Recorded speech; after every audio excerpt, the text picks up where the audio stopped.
Ever wonder why some people seem to effortlessly get what they want? Why certain individuals can walk into a room and instantly connect with everyone? Here is how it works. Today, I'm sharing 20 simple psychological tricks that actually work in everyday life. Number 1. The door-in-the-face technique. Here's a counterintuitive one. Start with a big request you know will be rejected, then follow up with what you actually want. When someone says no to helping you move your entire apartment, they're much more likely to say yes when you ask them to just help load one couch. The contrast makes your real request seem incredibly reasonable. It's like psychological anchoring. The first number sets the baseline for everything that follows. Car salespeople use this all the time, and now you can too. Number 2. Mirror their body language. Subtly mimicking someone's posture, gestures, or speech patterns creates an unconscious sense of rapport and connection. If they lean forward, you lean forward a few seconds later. If they cross their legs, you might do the same. Just keep it natural and don't mirror everything immediately. You're building connection, not doing a comedy impression. People tend to like and trust those who are similar to them, and mirroring taps directly into this hardwired preference. Number 3. Use someone's name. Dale Carnegie wrote about this decades ago, and it's still true. People love hearing their own name. Using it during conversation makes them feel valued, recognized, and special. They pay more attention to what you're saying because subconsciously they know it's directed specifically at them. Just don't overdo it. Once or twice in a conversation is perfect. Any more, and you'll sound like a salesperson working from a script. Number 4. The power of silence. After asking a question, resist the urge to fill the silence. Most people find silence uncomfortable and feel compelled to keep talking, often revealing more information than they initially intended. This works incredibly well in negotiations, interviews, and deep conversations. Lawyers use this technique during depositions. Therapists use it to help clients open up. The person who speaks first after a negotiation often loses. Embrace the awkward pause. It's your secret weapon. Number 5. Nod while asking. When you ask someone for something, nod your head slightly as you're making the request. This creates a subconscious association with agreement and makes people more likely to say yes. We're wired to mirror others, so when you nod, they're more likely to nod back, and nodding is associated with agreement and positive feelings. It's subtle but surprisingly effective, especially for small requests. Number 6. Ask for less than you need. Want someone to commit to something bigger later? Start small. Once they've said yes to a small request, they're more likely to agree to larger ones because they want to appear consistent with their previous behavior. This is called the foot-in-the-door technique. Start by asking someone to sign a petition, and they're more likely to later donate to the cause. It's about building a pattern of agreement and establishing themselves as someone who supports your cause or helps you out. Number 7. The Franklin effect. Ask someone for a small favor. Surprisingly, this makes them like you more, not less. When people help you, they rationalize that they must like you. Otherwise, why would they help? Our brains want our actions and beliefs to align. Benjamin Franklin famously used this by asking to borrow rare books from political rivals. After lending him books, these rivals became friendlier because they had to justify their helpful behavior by deciding Franklin was worthy of their assistance. Number 8. Offer a choice, not a yes or no. Instead of asking, "Do you want to meet?" ask, "Do you want to meet Tuesday or Thursday?" Giving options makes people feel in control and autonomous, while significantly increasing the chance they'll commit to one of your suggestions. This works with kids too. "Do you want to wear the red shirt or the blue shirt?" is more effective than "Get dressed now." You're framing the conversation so that the question isn't whether to do something, but how and when to do it. Number 9. Stand or sit beside, not across. When you need to discuss something potentially confrontational or work through a problem together, sit beside the person rather than across from them. Sitting across creates a subconscious adversarial dynamic. It's you versus them. Sitting beside creates a collaborative feeling. It's both of you versus the problem. This is why negotiators often use round tables or sit at corners rather than opposite sides. It literally changes the geometry of the conversation. Number 10. The chameleon effect. Match the energy level and communication style of the person you're talking to. If they're excited and speaking quickly, show enthusiasm and pick up your pace. If they're calm and thoughtful, be more relaxed and measured.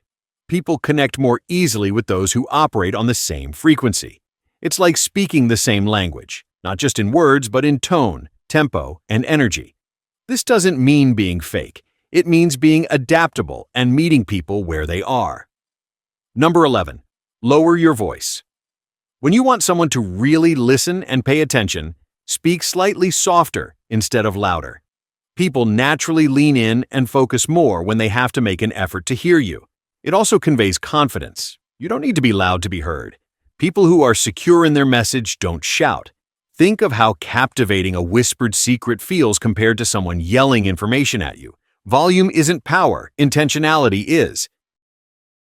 Number 12. The Zeigarnik effect. People remember incomplete tasks better than completed ones. Our brains don't like loose ends. If you want someone to remember something or stay engaged with your content, create a sense of incompleteness. Cliffhangers work for a reason. TV shows use this constantly. End on a revelation, and people will come back next week. In conversations, you can say, "Remind me to tell you about what happened next week." And they'll actually remember because their brain flags it as unfinished business. Number 13. Pause before answering.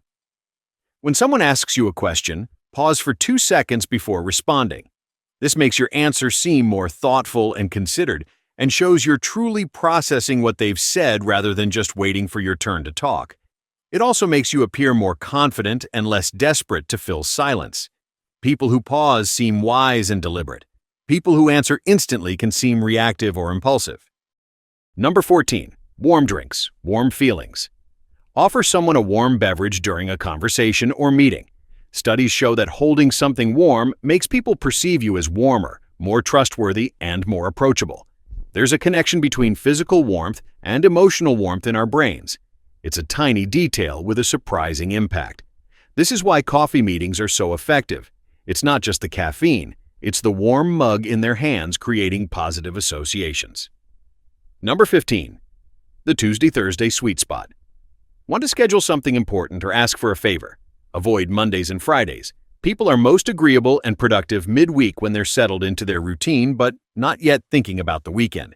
Monday, people are overwhelmed and catching up. Friday, they're mentally checked out. Tuesday through Thursday is prime time for getting a yes. Number 16. Repeat back what they said. When someone tells you something important, paraphrase it back to them in your own words. This shows you're actively listening and helps clarify understanding. People feel validated and heard when they know their message landed correctly. It also prevents miscommunication. So what you're saying is one of the most powerful phrases in communication. It builds trust and ensures you're on the same page. Number 17. The power of because. Add a reason to your requests, even a weak one. Research shows that people are more likely to comply when you use the word because, even if the reason isn't particularly strong or logical. Can I cut in line because I need to make copies? Works significantly better than just asking to cut. Our brains are wired to respond to explanations because signals that a legitimate reason follows, and we often accept it without deep analysis. Number 18. End on a high note. People remember the end of an experience most vividly. Psychologists call this the peak end rule. Whether it's a meeting, conversation, presentation, or date, make sure the last few minutes are positive and memorable. This shapes how they'll remember the entire interaction. Even if the middle was rough, a strong ending can salvage the overall impression. It's why dessert comes last and why movies spend so much on the final scene. Number 19. The pratfall effect show. A minor flaw or make a small mistake on purpose. Counterintuitively, this makes you more likable and relatable to others. Perfection can be intimidating and creates distance. Vulnerability creates connection and makes you human. Just don't overdo it. You want to seem competent with a human touch, not incompetent. A small spill or a self-deprecating joke works. Constant mistakes don't. Number 20. Ask what instead of why. When someone's defensive or you're in a tense situation, asking why can make them more defensive because it feels like an accusation. Instead, ask what questions. What led you to that decision?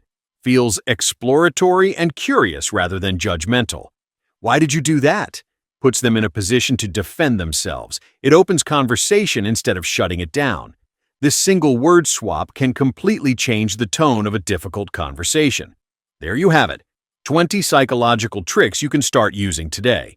Try 1 or 2 this week and see what happens.